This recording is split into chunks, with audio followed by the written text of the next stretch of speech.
kaip ir minėjau, kad apraše yra numatyta, kad pirmas projektų įgyvendinimo etapas yra būtent savivaldybės pritarimas.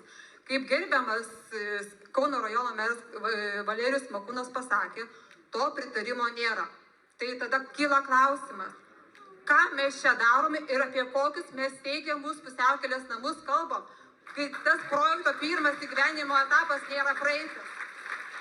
Kitas klausimas, aš tai gal būtų labai, kaip jūs sakot, paruošim aprašą, tai kadangi dabar yra įtvirtinama asmens atsakomybė, piniginė išraiška, kad pirmiausia asmuo gali kreiptis dėl žalos, kaip pavyzdys, dėl valstybės pareigūno, tai gal mes ten aprašę nusimatom lygiai taip pat, kad pirmiausiai direktorius Kulikauskas, daleiskim, jeigu bus patirta žala, kažkuris gyventojas patirs žalą, tai jis atlygis, kaip pavyzdys, 10 000 ar 100 000 iš asmeninės savo sąskaitos, nes tą teismas numato.